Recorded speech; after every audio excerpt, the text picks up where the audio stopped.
여러분 안녕하십니까? 개혁주의 영성신학 4강 진행하겠습니다. 지금까지 개혁주의 영성신학의 전제로서 신학에 대한 전제 그리고 영성에 대한 전제들을 살펴봤습니다. 잠깐 적어보면요.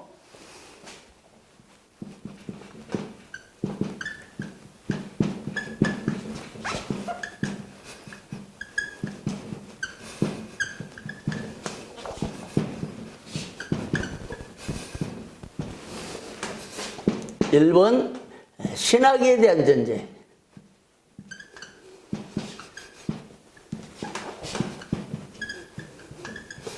두 번째 영성에 대한 전제,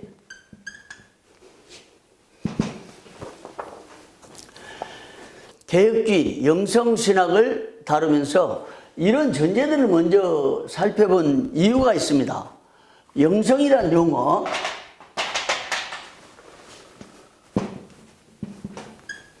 혹은 영성신학, 더 나아가서는 개혁주의 영성신학,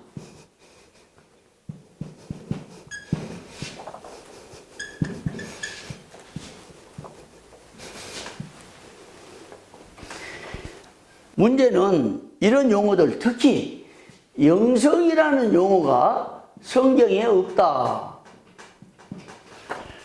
그 다음에 칼빈 혹은 개혁자들, 이 종교개혁 당시 칼빈이나 종교개혁자들이 영성이라는 용어를 사용하지 않았다. 특히 이 부분을 언급하면서 개혁주의 라인에 있는 신학자들, 개혁신학자들이 주장하기를 영성을 사용하는 것은 영성 자체가 우리 개혁주의 입장에서 정당성이 없다라고 주장합니다. 영성, 영성신학, 개혁주의 영성신학 등 달갑지 않게 생각합니다. 그런데 지난 시간까지 우리가 했던 것은 이들의 주장이 설득력이 없다는 겁니다.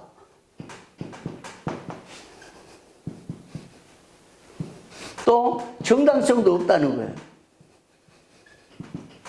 그 이유 중에 한 사례를 들어서 지난 시간에 삼위일체라는 용어가 성경에 없음에도 불구하고 기독교 교리를 지탱하는 축이 없고 기독교 역사에서 매우 중요한 교리의 한 체계로서 명칭으로 사용해 왔다 하는 것입니다. 그렇기 때문에 이 영성이란 하나님께서 태초에 사람을 지어서 온 세상에 하나님의 대행자로서, 왕권의 대행자로서, 선지자로서, 또 제사장으로서 세상을 다스리고 지배할 권한을 주셨는데 불행하게 인간이 타락해서 하나님을 알지 못하게 됐어요. 하나님께 나가지도 못하고 하나님에 대해서 전혀 속수무책으로 타락한 존재가 됐어요. 그러기 때문에 성령님께서 사람의 마음속에 함께 하심으로 하나님을 알게 하고 하나님께 나가도록 하고 하나님을 깨닫게 하고 하나님 앞에 서게 하는 이런 역할을 함으로 동력이 됐다.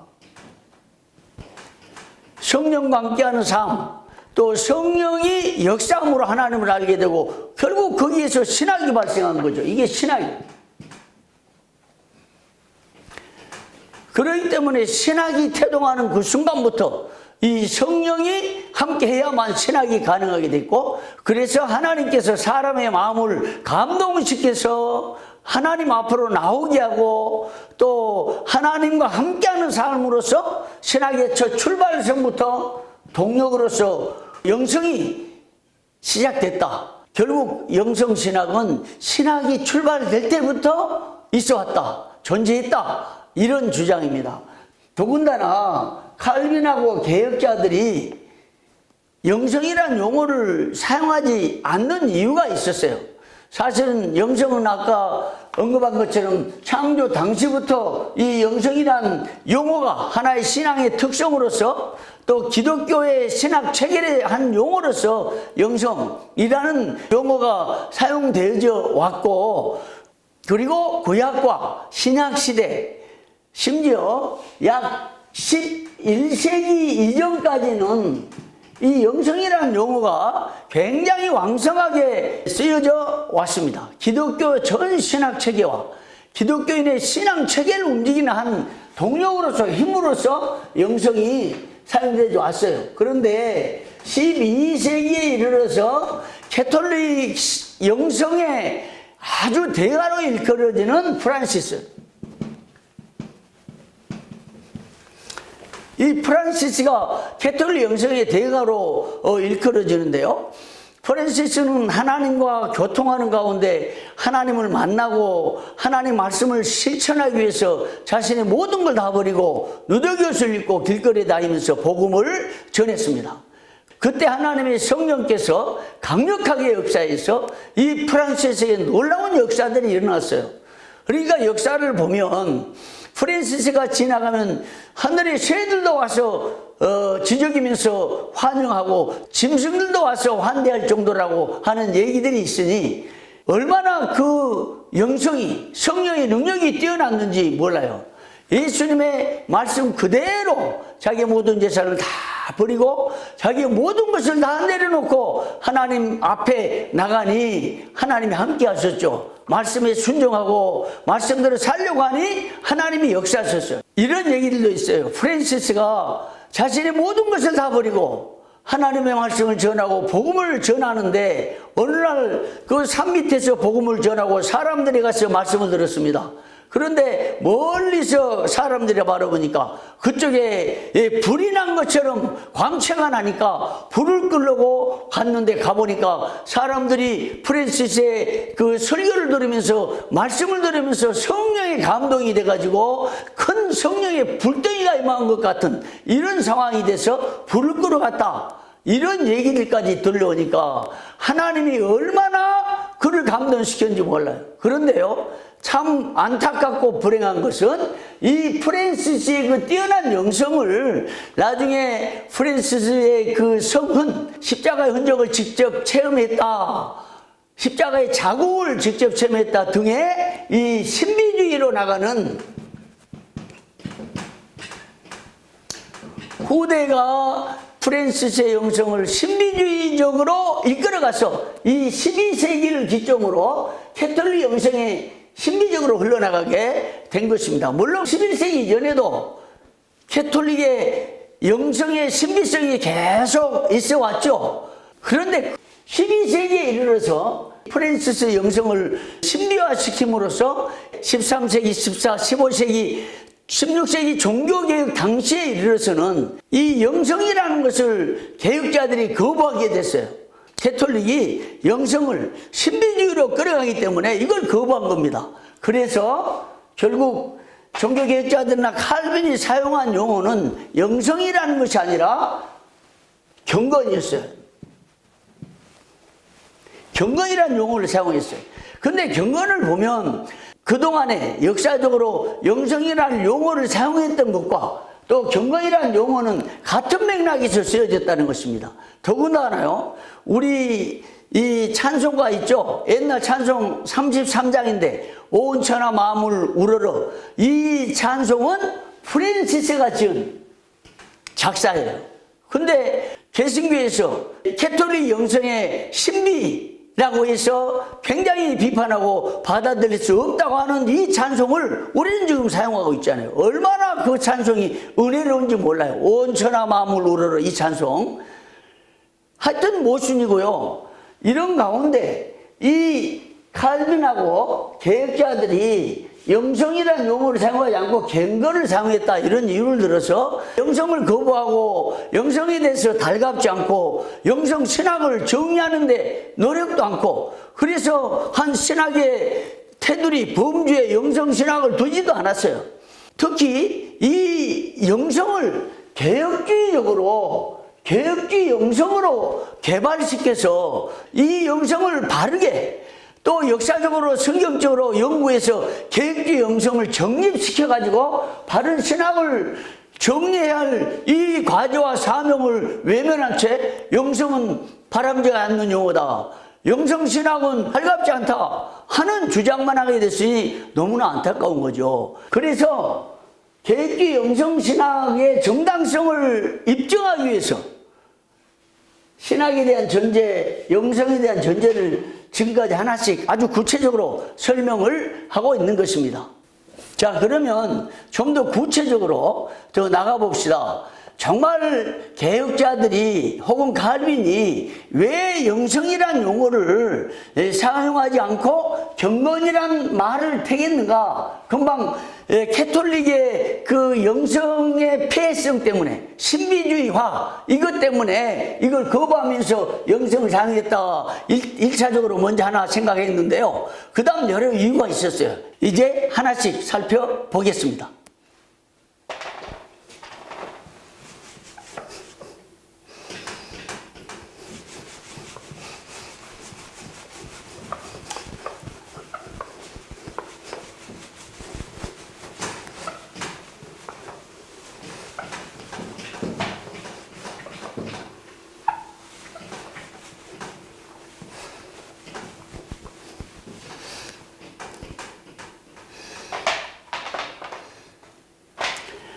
가장 중요한 것은 이 영성이라는 용어는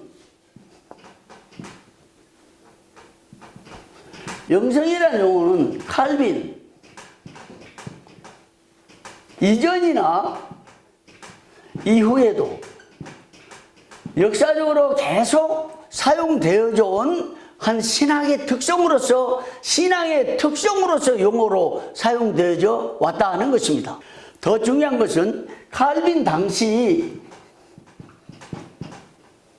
영성이라는 용어를 사용하지 않는 이유가 있었어요. 그 첫째 이유가 당시에 만연됐던 신경건주의의 영향이 있습니다.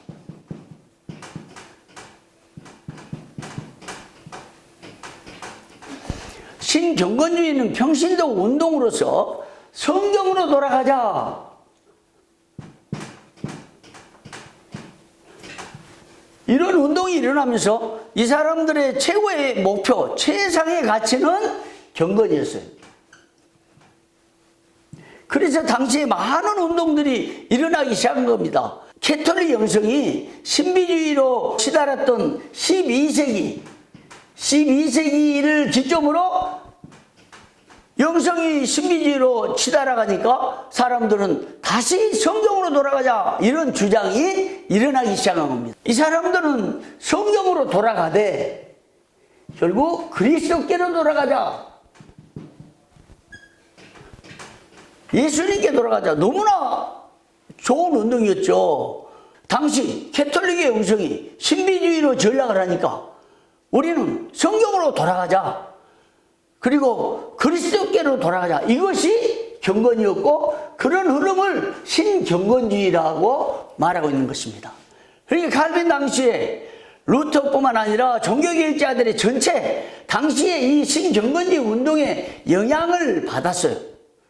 특히 그리스도를 본받아라는 책 여러분 들어봤죠? 토마스 아켄피스가 지은 그리스도를 본받아. 이건 우리 신학도들이 반드시 읽어야 할 경건서적의 아주 표본이고 필독서입니다. 그런데 이 그리스도를 본받아라는 책의 최종 목표는 그리스도께로 돌아가는 것, 그리고 경건, 이것이었어요. 그 후에도 에라스무스나 그 영향을 받았던 루터, 칼빈 등도 다 이런 영향을 받은 거죠.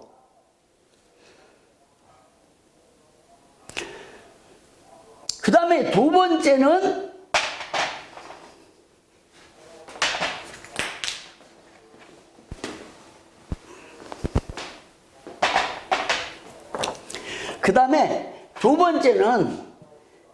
이 신경건주의, 그 다음에 두 번째는 안 보이니까 이쪽으로 다시 씁시다.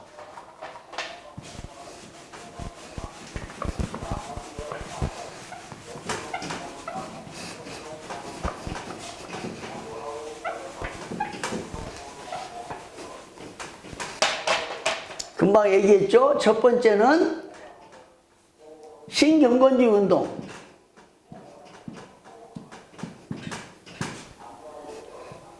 두 번째는 이제 인문주의의 영향,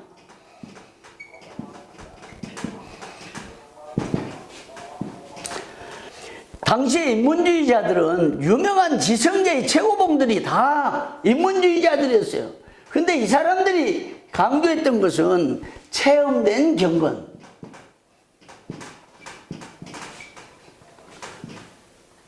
삶 속에서 예수 그리스도를 직접 만나고 성령을 체험한 이런 경건한 삶. 그리스도께로 가까이 더 나가고 성령을 삶 속에서 날마다 체험하는 이런 체험된 경건을 주장을 했습니다. 그런데 인문주의 당시의 저서들은 다 이것이 최상의 목표였어요. 특히 이탈리아의 페트라치,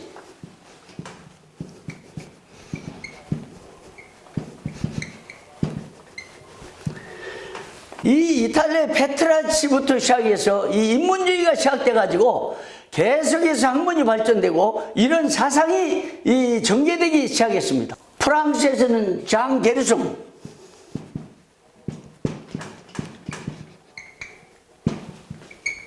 이런 인문주의 학자들에 의해서 계속해서 체험된 경건 운동이 일어나기 시작했어요. 역시 에라스무스도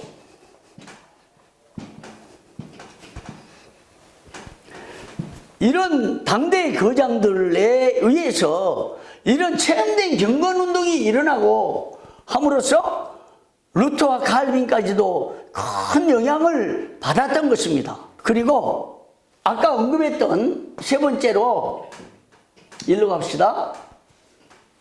가톨릭의 영성의 신비화, 이걸 경계하면서 칼빈은 영성이라는 용어 대신에 경건이라는 용어를 사용한 거예요.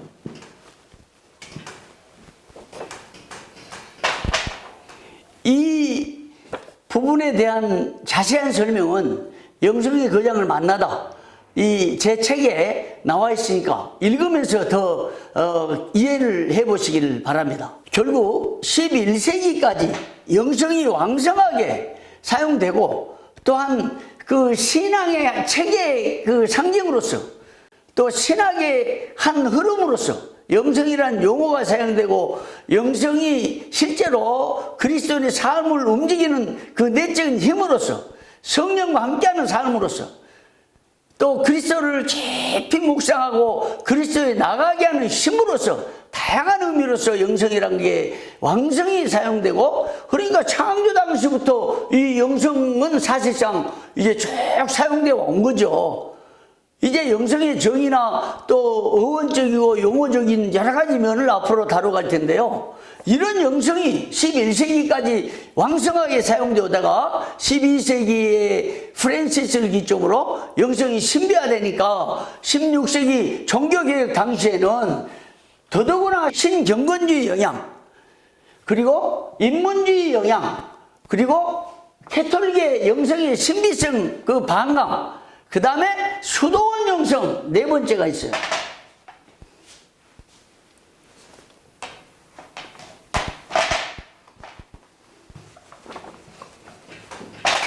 네 번째, 수도원 영성. 이 수도원 영성의 피해. 물론 수도원에서 수도를 쌓고 하는 건 대단히 좋으나 당시 캐톨릭 신학 자체가 성경을 벗어났어요. 성경을 외면했습니다. 성경과 다른 교리가 나오고 성경을 벗어나자 종교개혁자들이 성경으로 돌아가자라는 운동을 벌이면서 이런 네 가지 요인 때문에 칼빈을 비롯한 종교개혁자들은 영성이라는 용어를 사용하지 않았던 것입니다. 그 대신 경건이라는 용어를 사용했던 것이죠. 그런데 이 같은 역사적인, 학문적인 또 그 당시의 현실적인 여러 가지 이유가 있음에도 불구하고 이것들을 외면한 채 개혁주의 라인에서 영성을 달갑지 않게 생각하고 거부하고 개혁주의 영성신학 이건 접근도 못하게 하고 겨우 어렵게 우리 이 정신대학교 신학대학원에서 개혁주의 영성신학이 개설됐다가 8년 동안 하다가 지금은 과목이 없어요. 참 안타까운 일이죠. 우리 개혁신학이라는 거 칼빈이 개혁을 얘기했잖아요. 또 하나의 이유가 있습니다. 왜 우리는 이 개혁주의 영성신학을 개발해야 되는가? 그 이유가 또 있어요. 그것은 여러분 개혁이라는 말, 칼빈이 사용한 개혁이라는 용어는 어떻습니까? 개혁은 성경이 말하는 대로 개혁 나가야 된다는 거죠. 성경이 멈추라면 멈추고 가라면 가라는 것이 개혁신학의 대전제입니다. 개혁주의라는 것은 칼빈주의는요, 어떤 이즘에 매 있는 것이 아니에요. 한 삶의 체계로서 사상입니다.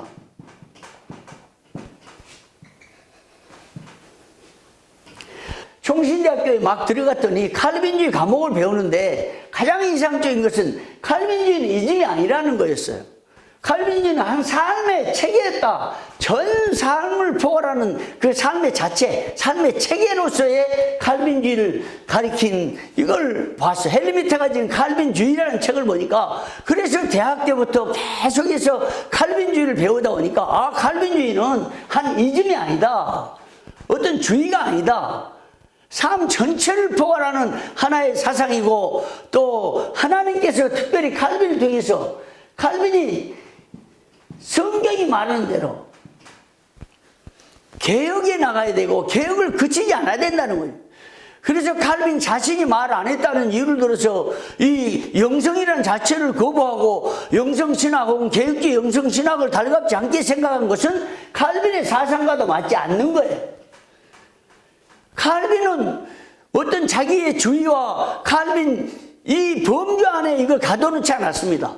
성경이 말하고 또 역사적으로 현실적으로 이게 정당할 때는 이걸 개발해야 된다. 그러므로 개혁주의 영성신학은요, 영성을 개혁주의 관점에서 점점 개발하고, 또 신비주의로 가니까 잘못된 것을 바로 돌아오게 하고, 개혁주의 관점에서 영성신학을 더 전개하고 정리하고 확산시켜야 할 과제가 있음에도 불구하고 이것을 외면한 것은 우리 개혁주의 라인의 중대한 실책이라 나는 이렇게 보고 있습니다. 이런 과제와 이런 소명을 안고도 이 개혁주의 영성신학을 더 학문적으로 정리하지 못하고 이제 더 공부하지 못하고 이 과제를 놓친 것은 너무나 저도 아쉬워요. 그러나 우리는 이제 여러분 중에 이런 개혁주의 신학의 정당성을 분명히 가지고 영성을 개혁주의적으로 정리하겠다, 이런 소명을 가졌으면 좋겠어요. 저도 앞으로 과제로 생각하고 개혁주의 영성을 계속해서 정리하고 글을 쓰고 강의하고 할 참입니다. 너무나 안타까운 거예요. 여러분 들었다시피 이 개혁주의 영성신학은 창조실 때부터 있어온 하나의 신학의 한 주제였어요. 신학의 한 특성이었습니다. 그래서 개혁주의 영성신학을 개발하고 정리해야 돼요. 그건 우리의 과제입니다. 저와 여러분의 과제죠.